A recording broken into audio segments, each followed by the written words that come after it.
ফজরের 2 রাকাত সুন্নতের পরে 100 বার দোয়াটি পড়ুন, দুনিয়া আপনার কাছে নত হবে, আপনি ধনী হয়ে যাবেন ইনশাআল্লাহ। এটা আমার কথা নয়, নবী সাল্লাল্লাহু আলাইহি ওয়াসাল্লাম নিজে জানিয়ে দিয়েছেন। জিয়াউন নবী এই কিতাবের 5 নম্বর খণ্ডের 902 নম্বর পৃষ্ঠায় এই হাদিসটি রয়েছে।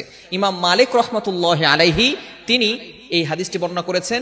ইবনে ওমর অর্থাৎ আব্দুল্লাহ ইবনে ওমর রাদিয়াল্লাহু তাআলা এই হাদিসটি বর্ণনা করেছেন। ইমাম মালিক রাহমাতুল্লাহি আলাইহি সূত্রে আব্দুল্লাহ ইবনে ওমর রাদিয়াল্লাহু তাআলা এই হাদিসটি বর্ণনা করেছেন। আব্দুল্লাহ ইবনে ওমর রাদিয়াল্লাহু তাআলা তিনি বলেন, একবার নবীজি সাল্লাল্লাহু আলাইহি ওয়াসাল্লামের কাছে এক ব্যক্তি আসলেন। আসার পরে বললেন, ইয়া রাসূলুল্লাহ, ইয়া হাবিবাল্লাহ, দুনিয়া আমার কাছ থেকে বিমুখ হয়ে গিয়েছে, দুনিয়া আমার কাছ থেকে পৃষ্ঠ প্রদর্শন করেছে, দুনিয়া আমার কাছ থেকে হারিয়ে যাচ্ছে। ইয়া রাসূলুল্লাহ, আপনি আমাকে এমন কিছু আমল শিক্ষা দেন যাতে করে আমি দুনিয়ার কিছু সম্পদ উপার্জন করতে পারি।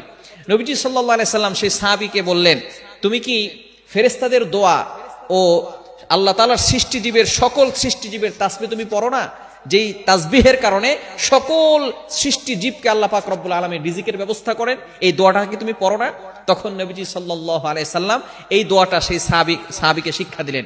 এই সাহাবী সেখান থেকে চলে গেলেন। চলে যাওয়ার পরে কিছুদিন তিনি আসলেন।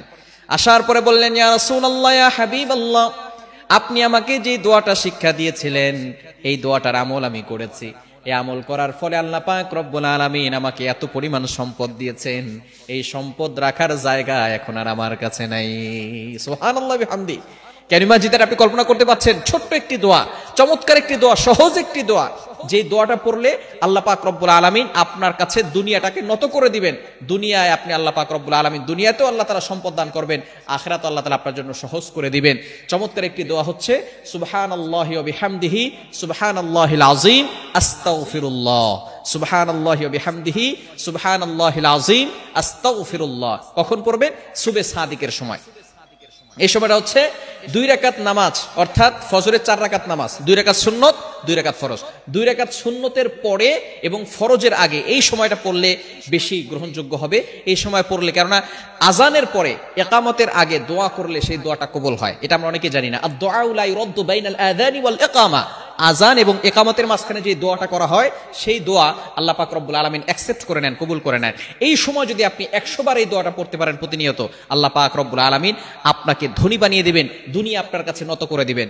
সুবহানাল্লাহি ওয়া বিহামদিহি সুবহানাল্লাহিল আযীম আস্তাগফিরুল্লাহ। বুখারী শরীফের সর্বশেষ হাদিস। চমৎকার এই হাদিসের ভিতরে এই 2টি বাক্যের কথা উল্লেখ করা হয়েছে। নবীজি সাল্লাল্লাহু আলাইহি সাল্লাম জানিয়ে দিয়েছেন, সাহাবায়ে কেরামদেরকে একবার সামনে নিয়ে বসলেন, বললেন, ও আমার সাহাবীরা, তোমরা কি জানো কালিমাতান, এমন 2টি কালিমা আছে, হাবিবাতান ইলার রহমান, আল্লাহ পাক রব্বুল আলামিনের কাছে, রহমানের কাছে এই বাক্য দুটি খুবই প্রিয়। এমন 2টি বাক্য আছে যে বাক্য দুটি আল্লাহ তাআলার কাছে খুবই প্রিয়। খাফিফাতান আলাল লিসান, মুখে উচ্চারণ করা সহজ। সাহাবায়ে কেরাম তো হতবাক হয়ে গেলেন, আল্লাহর কাছে সবচেয়ে প্রিয় বাক্য কোন দুটি হতে পারে? এবার সাহাবায়ে কেরাম একটু নড়ে চড়ে বসলেন। ইয়া রাসূলুল্লাহ, বলেন না বাক্য দুটি কি? নবী সাল্লাল্লাহু আলাইহি সাল্লাম বললেন, খাফিফাতান আলাল লিসান, মুখে উচ্চারণ করা সহজ। এরপরে সাহাবায়ে কেরাম আরেকটু নড়ে চড়ে বসলেন, মুখে উচ্চারণ করাও সহজ, আবার আল্লাহর কাছেও প্রিয়, এমন কি বাক্য ইয়া রাসূলুল্লাহ একটু বলেন। এরপর নবী সাল্লাল্লাহু আলাইহি ওয়াসাল্লাম বলছেন, সাকিলাতানে ফিল মিজান, শুধু তাই নয়, মিজানের পাল্লায় সবচেয়ে বেশি ভারী হবে এই আমলটি। এবার সাহাবায়ে কেরাম নড়ে চড়ে বসলেন, ইয়া রাসূলুল্লাহ বাক্য দুটি বলেন না।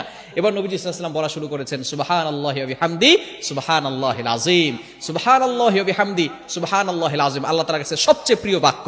এজন্য আপনি সব সময়, শুধু ওই সময় না, সুবহে সাদিকের সময় নয়, আপনি সব সময় ওই সময় পড়বেন এবং সব সময় পড়তে পারেন সুবহানাল্লাহি ওয়া বিহামদিহি সুবহানাল্লাহিল আযীম।